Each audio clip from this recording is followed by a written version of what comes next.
माँ बाप के बुरे और अच्छे कर्मों का फल पुत्रों को भोगना पड़ता है। एक राजा की दो रानियां थीं, बड़ी रानी और छोटी रानी। घर में बड़ी रानी की ही मर्जी चलती थी, छोटी रानी को अवहेलित करके रखा गया था। राजा भी छोटी रानी से उदासीन रहते थे। छोटी रानी के दिन अत्यंत कष्ट में बीत रहे थे। छोटी रानी के दो पुत्र थे, शीत और वसंत। राजा अपने दोनों बेटों का भी ख्याल नहीं रखते थे। दोनों को न तो अच्छा भोजन मिलता था और न अच्छे वस्त्र। बड़ी माँ की जली कटी बातें भी उन्हें सुननी पड़ती थी।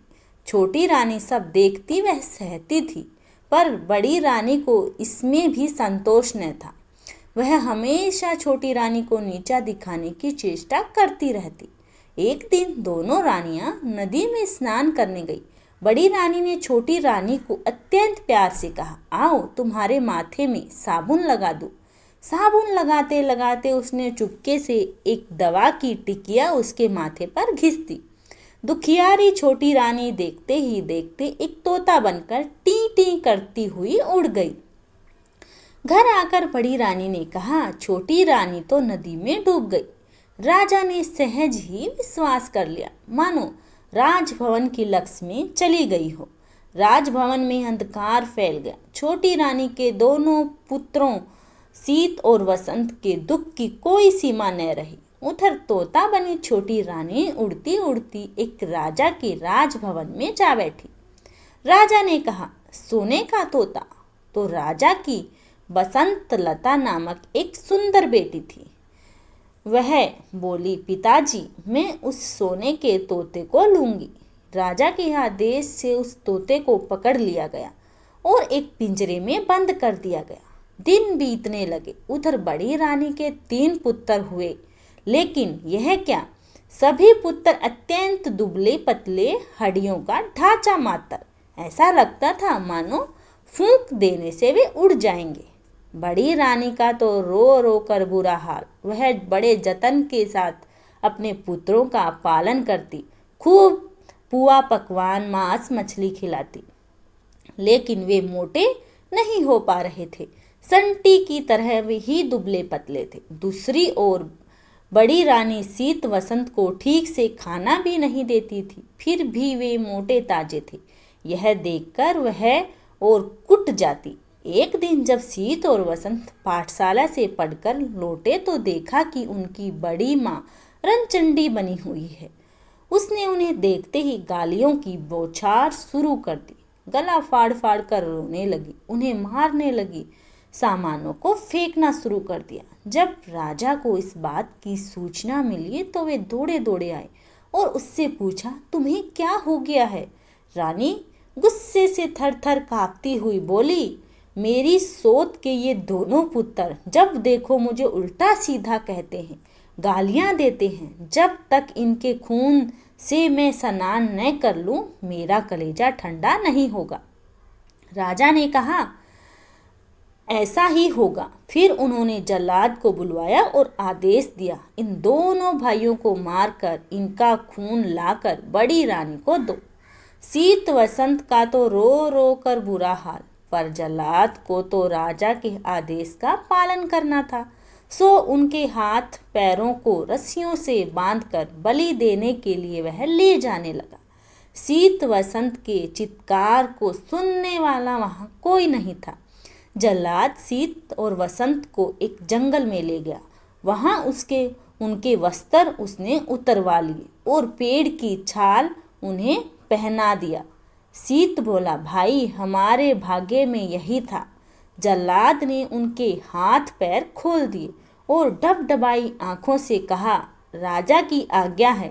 राजपुत्र क्या करता, मुझे मानना ही था, पर तुम लोगों को मैंने अपनी गोद में खिलाया है, तुम्हारा खून मैं कैसे कर सकता हूँ? मेरे कपाल में जो लिखा होगा, तुम वक्कल के ऊपर चादर ओढ़ लो और इस जंगल से निकल जाओ। कोई तुम्हें राजपुत्र के रूप में पहचान नहीं पाएगा। यह कहकर उसने उन्हें जंगल से बाहर निकलने का मार्ग बता दिया और खुद राजभवन की ओर लौटने लगा। रास्ते में उसने एक कुत्ते एवं सियार को मारा और उसका खून बड़ी रानी को दे दिया। खून पाकर बड़ी रानी बहुत खुश हुई। उसने उस खून से स्नान किया और खिलखिलाती हुई अपने पुत्रों को अत्यंत स्वादिष्ट भोजन कराने के लिए गई और खुद भी खाया। शीत और वसंत दोनों जंगल के रास्ते से आगे बढ़े। वे चलते रहे पर जंगल का कोई अंत नहीं दिख रहा था। थक कर वे एक पेड़ के नीचे बैठ गए। वसंत ने कहा, भाई बहुत प्यास लगी है, पानी मिलेगा? शीत बोला, हम लोग इतनी दूर तक चलकर आए हैं पर पानी तो कहीं नहीं दिखा, परंतु प्यास के कारण मेरी तो बहुत बुरी हालत हो गई है। वसंत बोला, ठीक है, तुम यहीं प्रतीक्षा करो, मैं देखता हूं कि आसपास कहीं पानी है या नहीं। शीत ने कहा। शीत पानी की तलाश में चला। एक जगह उसे एक तालाब दिखाई दिया। समस्या थी कि पानी लेकर जाए कैसे। उसने अपनी चादर का ख्याल आया। अगर चादर को पानी में अच्छी तरह भिगोकर ले जाए तो वसंत की प्यास मिट सकती है। यह सोचकर वह तालाब में उतरा। जिस राज्य की सीमा के अंतर्गत वह तालाब था, उस राज्य के राजा का अचानक देहांत हो गया। राजा की कोई संतान नहीं थी। समस्या उत्पन्न हुई कि राज सिंहासन पर कौन बैठेगा। सिंहासन को तो खाली नहीं रखा जा सकता। इस पर काफी विमर्श हुआ। अंत में मंत्रियों एवं प्रजा ने मिलकर तय किया कि जिस व्यक्ति के माथे पर राज तिलक होगा उससे ही सिंहासन पर बिठाया जाएगा। योजना अनुसार एक सफेद हाथी की पीठ पर सिंहासन बांधकर हाथी को छोड़ दिया गया। वह हाथी माथे पर राज तिलक वाले व्यक्ति की खोज में निकल पड़ा। इस क्रम में वह उस तालाब के पास पहुंचा जहां शीत अपनी चादर को पानी में भिगो रहा था। शीत के माथे पर राज तिलक देखते ही सफेद हाथी ने उसे अपनी सूंड से पकड़ा और सिंहासन पर बैठा दिया। शीत बसंत बसंत पुकारने लगा पर सब बेकार। सफेद हाथी शीत को लेकर तेजी से नगर की ओर चल पड़ा। इधर बसंत पेड़ के नीचे बैठा भाई के आने का इंतजार कर रहा था। बहुत देर तक जब उसका भाई नहीं आया तो डर के मारे वह रोने लगा। रोते रोते सारा दिन बीत गया। रात हुई तो रो रो कर वह वहीं सो गया। दूसरे दिन सुबह एक सन्यासी उधर से गुजरा। बसंत को उस हाल में देखकर उसे बड़ी दया आई। उसने उसे गोद में उठा लिया और जंगल में बनी अपनी कुटिया में ले गया। उधर सफेद हाथी शीत को लेकर उस राज्य की प्रजा के समक्ष उपस्थित हुआ। सभी ने नए राजा का स्वागत किया। शीत को राज सिंहासन पर बिठाया गया और उसे राज तिलक लगाया गया।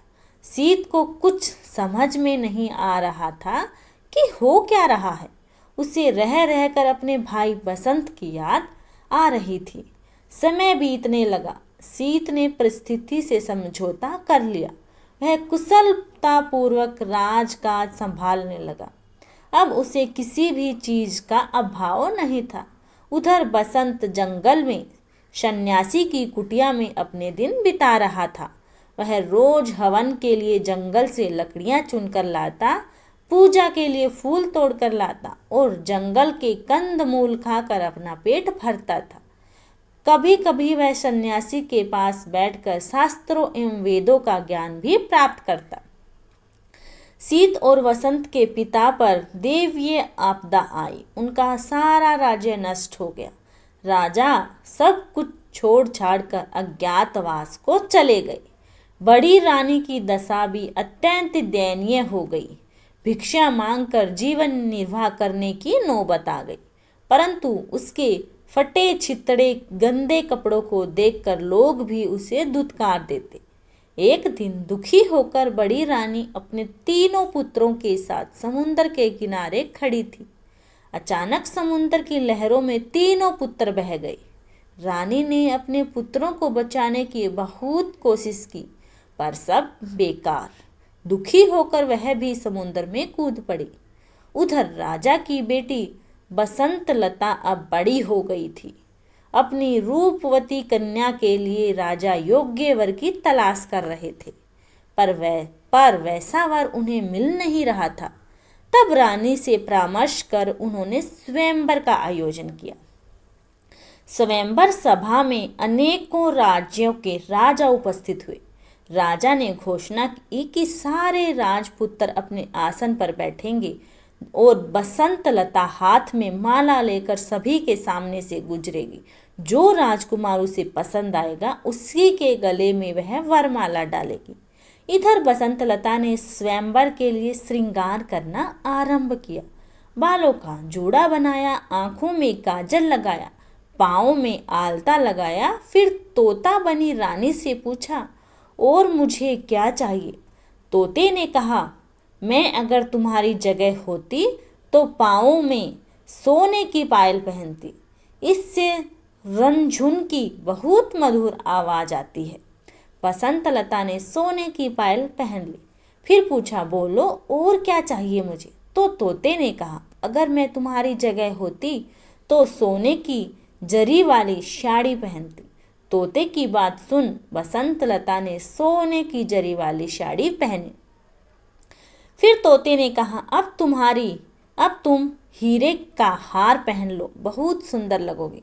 बसंत लता ने हीरे का हार पहन लिया।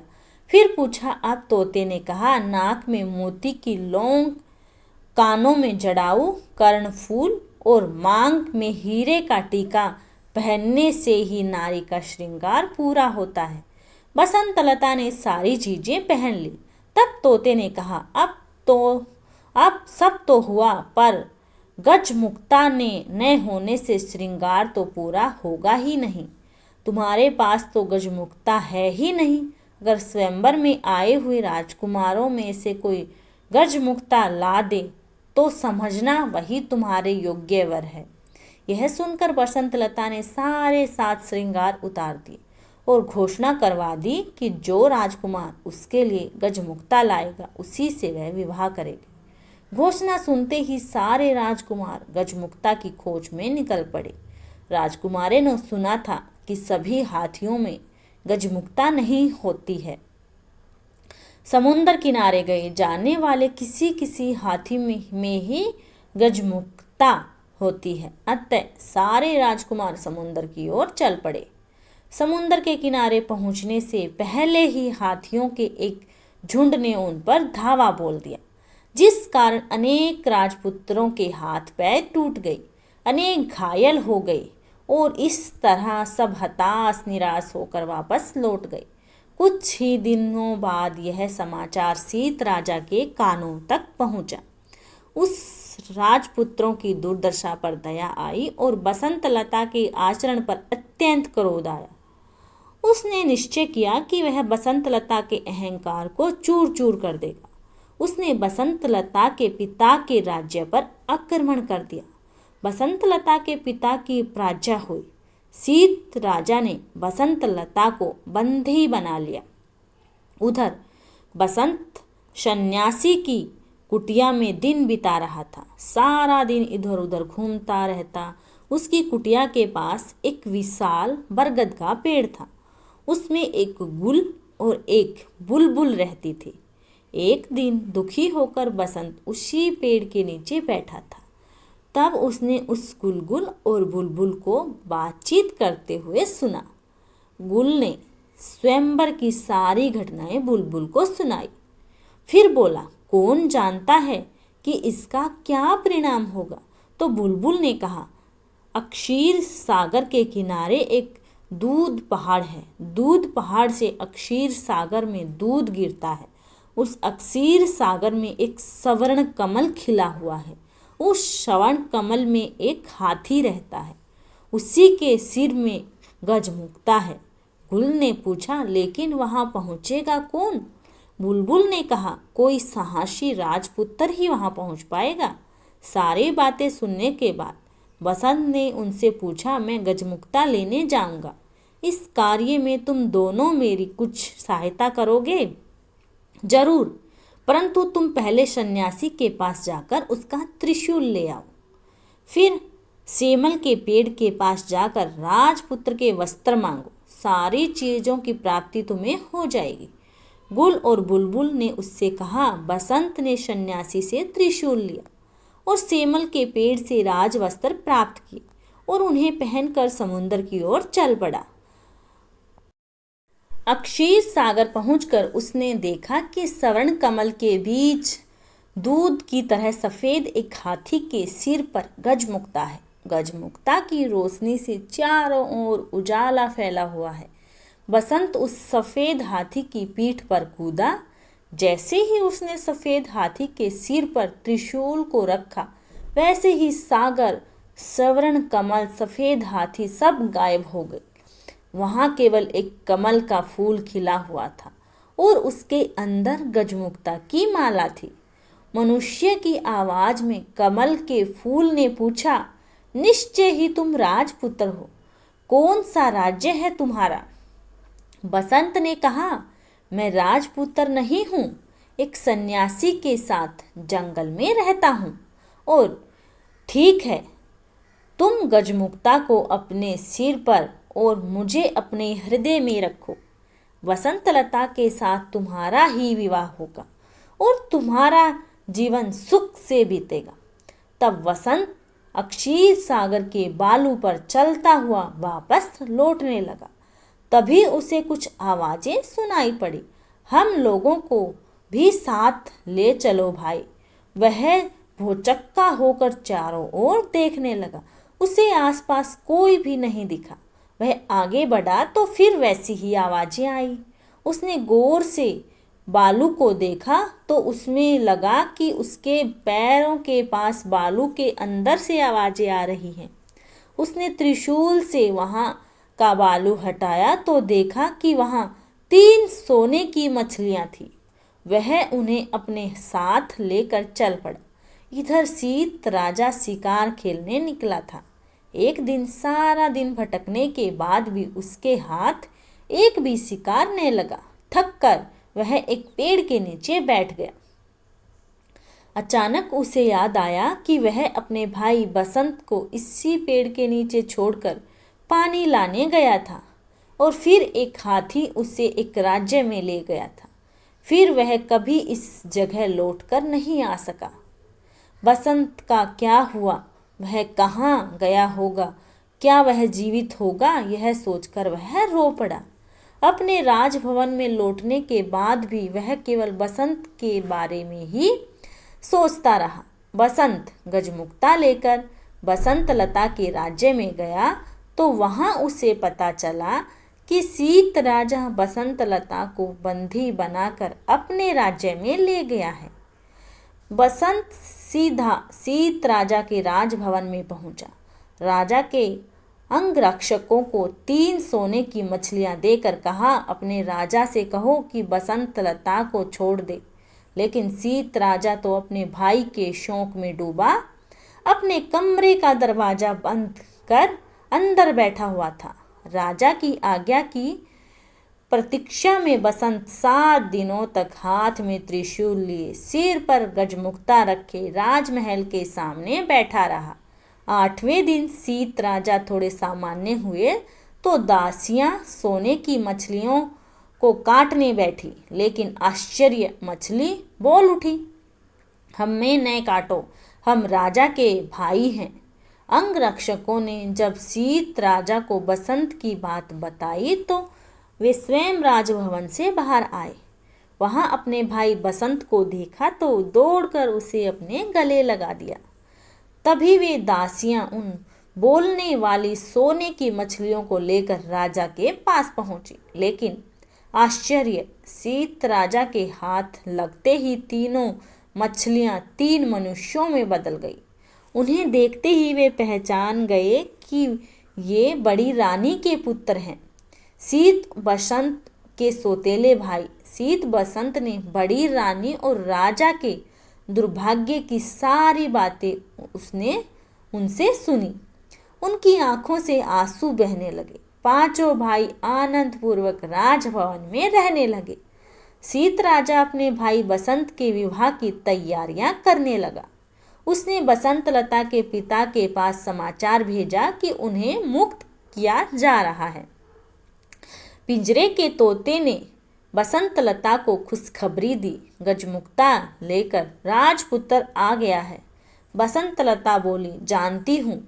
उसी समय एक दासी दौड़ती हुई आई और उसने प्रसन्नतापूर्वक कहा कि गजमुक्ता लाने वाले राजपुत्र राजा सीत के ही भाई हैं। बसंतलता बहुत खुश हुई। उसने तय किया कि वह अपने प्रिय तोते को आज अपने हाथों से स्नान कराएगी। उसने कपिला गाय के दूध में कच्ची हल्दी को पीसकर दूध में मिलाया और उससे तोते को स्नान कराने लगी। इस क्रम में बसंतलता के हाथ से तोते के माथे की दवाई पुछ गई। देखते ही देखते तोता एक सुंदर नारी बन गया। बसंतलता ने आश्चर्य से पूछा, तुम कौन हो, परी या देवी? वह बोली, मैं राजरानी हूँ। सीत और वसंत मेरे ही बेटे हैं। उसके बाद उसने अपने साथ घटी सारी बातों को उससे बता दिया। अगले दिन बसंतलता के साथ वसंत का विवाह धूमधाम से संपन्न हुआ। विदाई के समय बसंतलता ने अपने पिता से कहा, मैं पालकी में अकेली नहीं जाऊंगी।